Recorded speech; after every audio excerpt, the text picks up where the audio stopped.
vous avez constaté avec moi ce qui s'est passé tout à l'heure et qui est très regrettable. Une question aussi importante et aussi sérieuse que les bureaux d'information sur le crédit. Et vous avez vu ce matin le rassemblement qui a existé et organisé par ceux qui étaient contre cette réforme, abordant cette question aussi sérieuse qu'on dise aujourd'hui au niveau de l'Assemblée nationale que le vote se fera sans débat, c'est assez regrettable. Utiliser une majorité mécanique pour empêcher aux représentants du peuple de se prononcer sur des lois qui passent au niveau de l'Assemblée nationale et qui intéressent les populations, j'ai du mal à trouver le qualificatif qui sied pour aujourd'hui l'apprécier.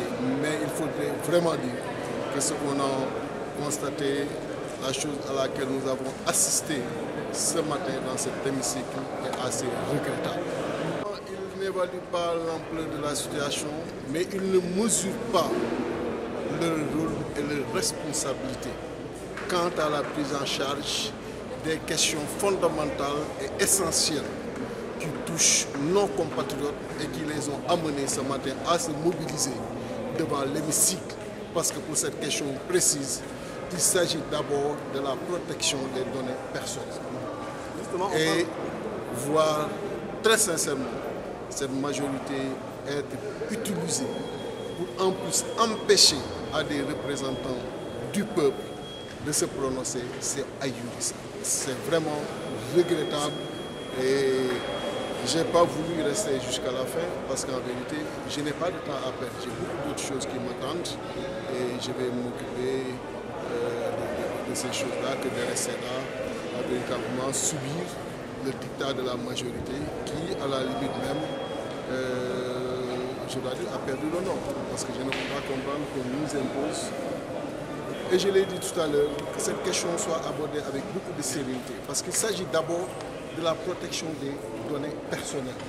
On ne peut pas demander à M. Si, pour qu'il dispose de crédit, il faudrait d'abord qu'on s'intéresse à ses factures d'eau, à ses factures d'électricité, qu'on s'intéresse vraiment à toutes ces données qui, d'un point de vue moral, peuvent être utilisées à bon escient sans pour autant avoir son consentement, même s'il y a une disposition qui prévoit cela, mais il faudrait vraiment un bon encadrement de ces dispositions, parce qu'en réalité, on peut vouloir aujourd'hui bénéficier d'un crédit, mais il n'est pas dit que mes données personnelles doivent être à la portée de tous les Sénégalais. Et d'ailleurs, il y a une organisation qui s'occupe de cette chose, parce qu'elle est importante pour la protection des données personnelles. Et amener un projet de loi, un projet sur lequel nous devrions aujourd'hui nous prononcer, donner notre point de vue, utiliser une majorité mécanique pour nous empêcher de nous prononcer sur cette question, alors que je l'ai dit tout à l'heure, beaucoup de nos compatriotes étaient devant l'Assemblée nationale et attendaient notre position, attendaient les députés sur cette question et qu'on nous l'empêche.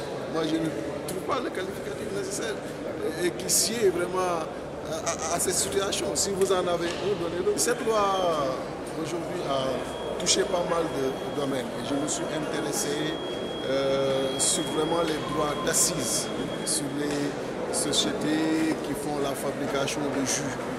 Et j'ai dit au ministre des Finances qu'il y a une incohérence dans la vision même du président de la République.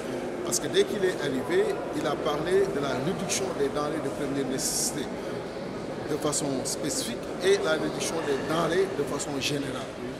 Comment peut-on aujourd'hui introduire des taxes qui vont nécessairement impacter sur les prix des denrées 5 ans après et amenant ces sociétés-là à devoir augmenter donc, les prix parce que les revenus vont naturellement être concernés par cette augmentation de taxes. Et j'ai dit que récemment, avec le budget qu'on a voté pour cette année, ils ont parlé de budget social. Parce que leur préoccupation fondamentale était de voir comment régler les difficultés auxquelles les populations sont confrontées et essayer de leur alléger aujourd'hui leur souffrance en leur dotant du minimum leur permettant d'assurer le nécessaire quotidien. Et dans ce contexte, comment peut-on en même temps vouloir introduire des réformes allant dans le sens d'augmenter les prix des denrées? Cela montre qu'il y il y a un problème même de la courbe de déclinaison de la vision du président de la République Macky Sall, et tu peux le réduire à un manque de vision. Parce que quand il y a une vision, c'est un cap. Et ce cap-là, tout doit concourir à véritablement l'atteindre et y rester, mais pas être dans une démarche sinusoïdale. Des fois, tu es